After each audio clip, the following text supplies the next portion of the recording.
Santapan Harian Senin 14 Februari 2022.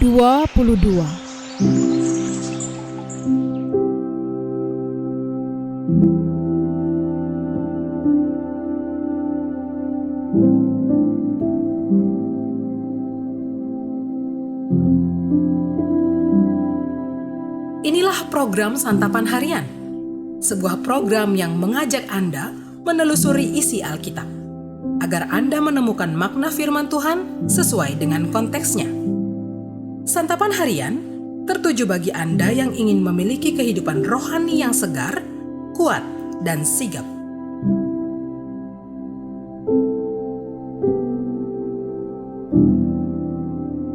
Hari ini kita akan membaca Yeremia pasalnya yang ke-14, ayat yang pertama hingga ayatnya yang ke-22. Namun kita akan membacanya pada ayat yang ke-10 hingga ayatnya yang ke-16. Sebelumnya, mari kita berdoa. Kami membuka hati kami untuk menyambut sabda-Mu, ya Kristus. Di dalam Kristus Yesus, Sang Firman yang hidup, kami berdoa. Amin. Yeremia 14 ayat 10 sampai 16. Beginilah firman Tuhan tentang bangsa ini. Mereka sangat senang mengembara dan tidak menahan kakinya. Sebab itu Tuhan tidak berkenan kepada mereka. Tetapi sekarang Ia mau mengingat kesalahan mereka dan mau menghukum dosa mereka. Tuhan berfirman kepadaku, janganlah engkau berdoa untuk kebaikan bangsa ini. Sekalipun mereka berpuasa, aku tidak akan mendengarkan seruan mereka. Sekalipun mereka mempersembahkan korban bakaran dan korban sajian, aku tidak akan berkenan kepada mereka. Melainkan aku akan menghabiskan mereka dengan perang, dengan kelaparan, dan dengan penyakit sampar.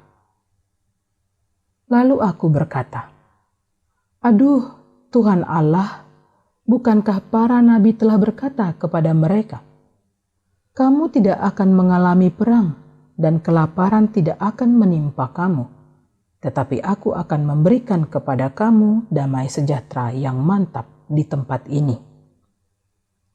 Jawab Tuhan kepadaku, para nabi itu bernubuat palsu demi namaku.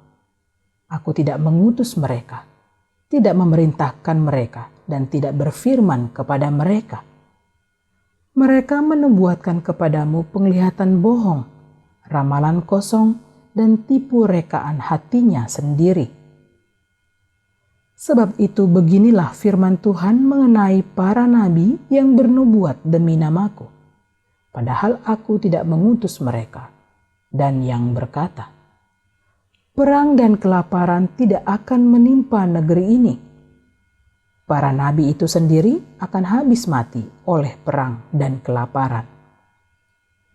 Dan bangsa yang kepadanya mereka bernubuat akan tercampak mati di jalan-jalan Yerusalem, disebabkan oleh kelaparan dan perang, dan tidak ada orang yang akan menguburkan mereka. Mereka sendiri, istri-istri mereka, anak-anak mereka yang laki-laki dan yang perempuan. Demikianlah akan kutumpahkan kejahatan mereka ke atas mereka.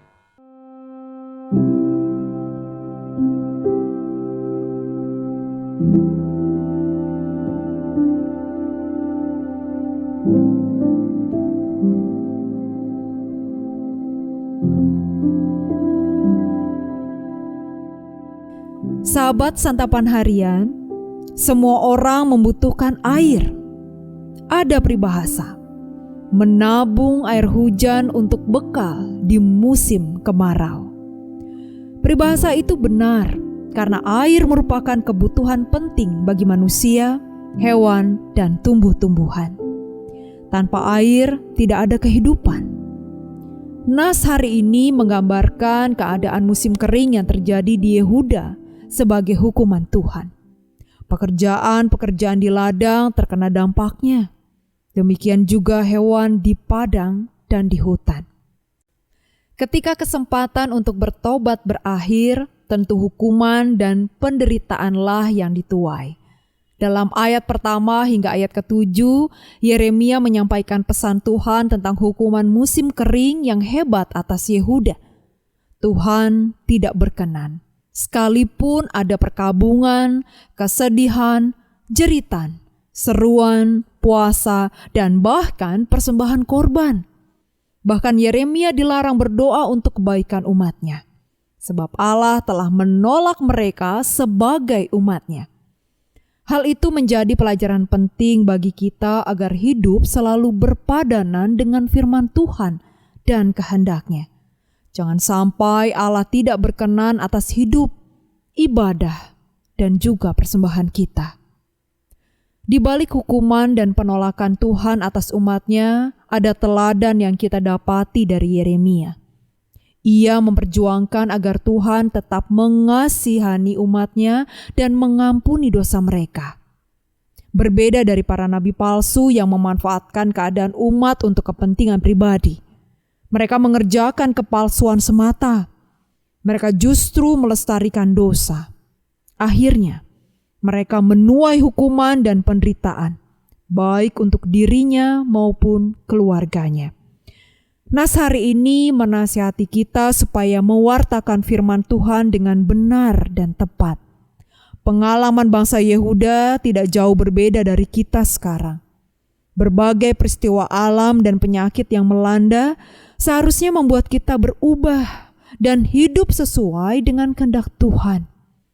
Kita tidak tahu apa yang Tuhan akan lakukan atas dunia dan manusia akibat dosa. Mari kita hidup dengan melakukan kehendak-Nya dan berdoa agar semua orang bertobat dan kembali kepada-Nya, serta berbakti hanya kepada-Nya. Mari kita berdoa. Berbagai peristiwa dan pengalaman yang terjadi di dalam hidup kami adalah sebuah pembelajaran yang berharga bagi kami.